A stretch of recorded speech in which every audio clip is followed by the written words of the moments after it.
लोकसभा निवडणुकीची रणधुमाळी सुरू झालेली आहे आणि पक्षांच्या बैठकांचं सत्र सुरू झालेलं आहे। प्रहारचे आमदार बच्चू कडू यांनी राज्यभरातील पदाधिकाऱ्यांची एक महत्त्वाची बैठक बोलावलेली आहे। आगामी लोकसभा निवडणुकीच्या पार्श्वभूमीवर मोठा निर्णय या बैठकीच्या माध्यमातून होण्याची शक्यता आणि याच विषयी बोलण्यासाठी आपल्या सोबत स्वतः आमदार बच्चू कडू आहेत।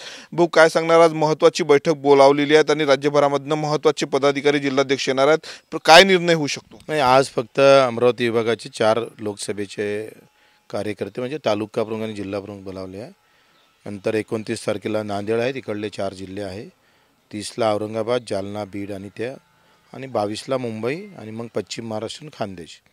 असं एकंदरीत बैठक आणि कार्यकर्त्याचे नेहमी फोन येत होते का कुठल्याही प्रकारला विचारल्या जात नाही, म्हणजे मतदारापुरतंच प्रहारला गृहीत धरलं जातं, त्याचा आपण बदला घेतला पाहिजे, त्या पद्धतीनं आपण उभं राहिलो पाहिजे, असं एकंदरीत कार्यकर्त्याचं मत आहे।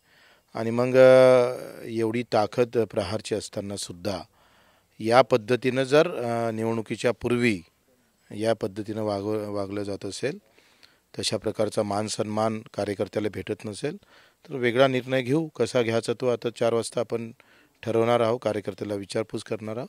जिथं चांगला उमेदवार स्ट्रॉंग भेटेन, जो शेतकरी, मजूर, गोर गरीब, वंचित, दलित, पिछड्या लोकांचा मदत करणारा असेल, अशा लोकांच्या पाठीशी उभं राहण्याचा प्रयत्न करू।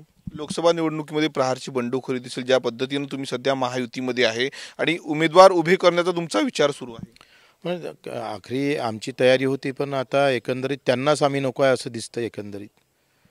आणि मग त्यांना नको आहे तर आम्ही झटका दाखवू ना। आतापर्यंतची अवस्था जर कार्यकर्त्याचे फोन जे आले तर कुठल्याही प्रकारच्या विचारणा होत नाही आहे, तर मग आम्हाला थोडी गरज आहे। आणि आम्ही पक्षावर कोणाच्या याच्यावर अवलंबून नाही आहे, आमची स्वतःची स्वतंत्र ताकद आहे, ते दाखवून देऊ कार्यकर्त्याला मिळून। माहितीतून बाहेर पडणार बच्चू कडू आणि स्वतः उमेदवार उभे करणार, वेळ आली तर तशी अजून सांगता येत नाही। जशी जर वेळ आली तर मग कुठं चांगला उमेदवार आहे, कशा पद्धतीने त्याला मदत करू।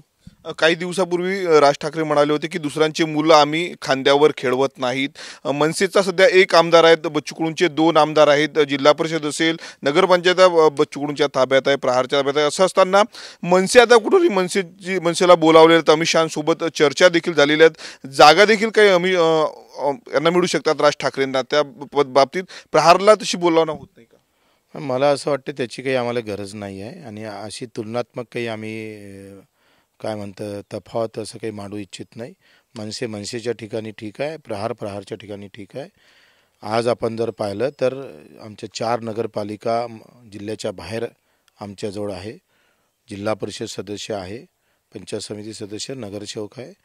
एकंदरीत जी काही ताकद आहे प्रत्येक जिल्ह्यामध्ये, मतदारसंघामध्ये लोकसभेच्या नाही म्हटलं तर अमरावती सोडून इतर जिल्ह्यामध्ये जर पाहिलं, मग अकोला, यवतमाळ, वाशिम आणि अमरावती आणि काही नागपूरचा काही जिल्हे, तर हे सोडले तर बाकी जिल्ह्यामध्ये आम्ही 10 ते 15 हजार मताचा एकंदरीत वोटिंग मतदानावर एक व्यवस्थित परिणाम पाडू शकतो, त्या पद्धतीनं समोर जाऊ शकतो।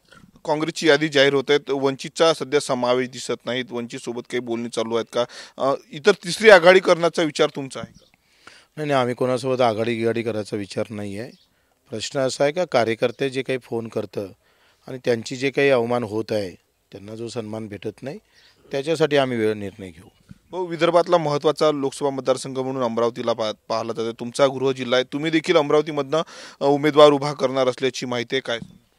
तर इथं काँग्रेसचे 2 आमदार आहे, BJPचा 1 आमदार आहे जिल्ह्यामध्ये, तोही लोकसभेच्या बाहेर आहे, आणि प्रहारचे 2 आमदार आहे। आणि असं असताना सुद्धा या सगळ्या संदर्भात अमरावतीचा निर्णय घेत असताना याची साधी दखलही न घेणं, ही या पद्धतीनं समोर युतीचे काही घटक पक्ष येत असेल तर त्याला आम्ही उत्तर देऊ ना। काल फडणवीसांनी जाहीर केलं आहे की अमरावती लोकसभा मतदारसंघ हा भाजपला सुटणार आहे। जाहीर करणं अलग आहे, निवडून येणं अलग आहे, त्याच्यात मोठी तफावत असतं। जाहीर ते करण, निवडून कोणी येईन ते आम्ही जाहीर करू। नक्कीच तर हे होते आमदार बच्चू कडू। कॅमेरामॅन अनिकेत दहातोंडेसह मी स्वप्नील उमाप, TV9 मराठी, अमरावती।